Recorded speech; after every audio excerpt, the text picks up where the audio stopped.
Hello, this is Berzinsky for Beardbrand, and I'd like to talk to you today about men of a certain age.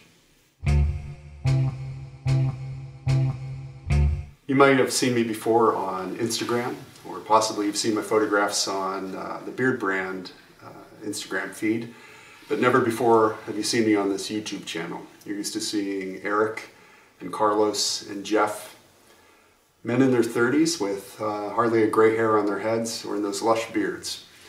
But here I set before you a man with lots of gray hair on my face and on the top of my head.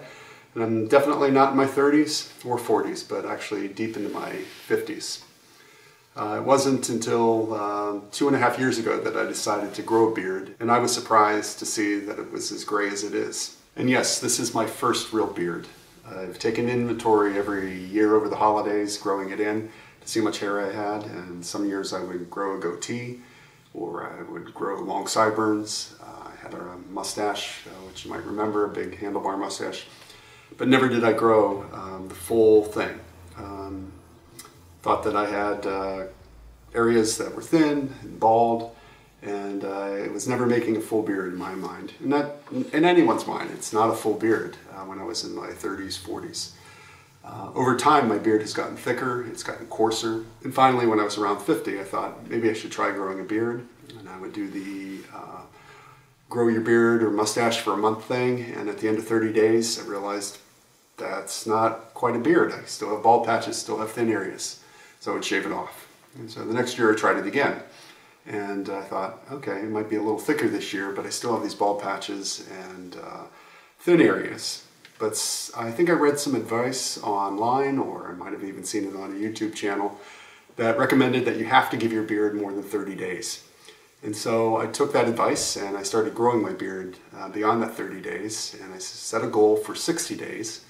And at the end of 60 days, I realized, some of those thin patches and those bald spots actually were starting to fill in and starting to cover up. So I said, okay, let's go for 90 days. So I grew my beard for 3 months, and it was at the end of 3 months that I realized that a lot of the things that I worried about, the thin areas and those bald patches, were actually completely covered over by the adjoining hairs. You kind of do a comb over with your beard, and you can actually blend in spots that you're worried about. So my advice to everyone is actually give your beard 3 months.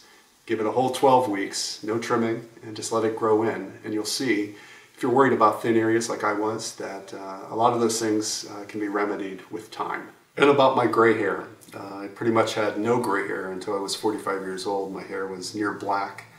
And as I let it grow in to experiment with growing my beard, I realized that I was having more and more gray hair every year. And about 5 years ago, I noticed that the sideburns of my face and the front of my hair was particularly gray, as if overnight.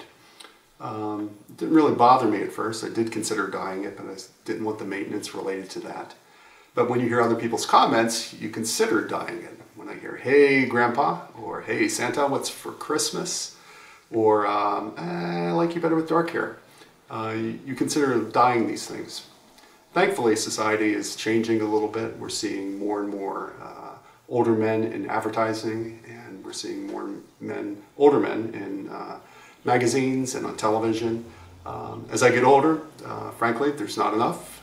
You see a lot of young people on TV and in magazines, and the majority of people, if you look at statistics, who are actually purchasing products, who are buying those cars, who are buying those clothes, who are taking those trips, are actually in their 30s, 40s, and 50s. But we live in a youth-based culture that seems to glorify youth. I read a survey recently where they asked men to identify the age when a woman is most attractive.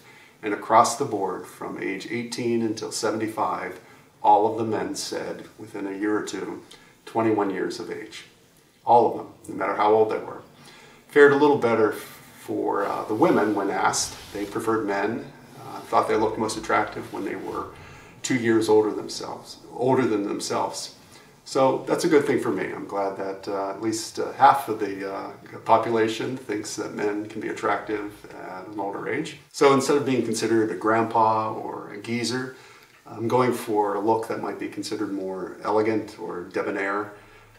And part of that has to do with the way I control my hair and my beard. I trim my beard myself, and I trim it fairly regularly, and I trim it often. And my hair, I try to get it cut every 3 weeks to keep it trim. And that is just to present an image that's polished and professional. A lot of that has to do with my work and putting forth an image that is more refined and more professional. When I let my hair go out of bed or out of the shower and let my beard, it's quite uncontrolled, and so I need to apply some control to it. Actually, I do use Beardbrand products, and I use their styling balm a lot. A little bit of styling balm with the aid of a hair dryer and a round brush. I can coax my beard into shape, even work some of the styling balm into my hair. YouTube is a great medium in which we can share advice, and we can share some of the wisdom that age has brought us. And if you'd like to hear more from me, please comment below. And if you haven't already, please subscribe to the Beardbrand channel. And since you've got to the end of this video, I hope that you will take an opportunity to look at the Beardbrand line of products. I do use them, and I think you'll enjoy them as much as I do. And beard on, people. Now that you've made it to the end of the video, go ahead and treat yourself to some fine Beardbrand products over on our shop. If you're not already a subscriber, be sure to do that. And finally, keep on watching some more of our awesome videos.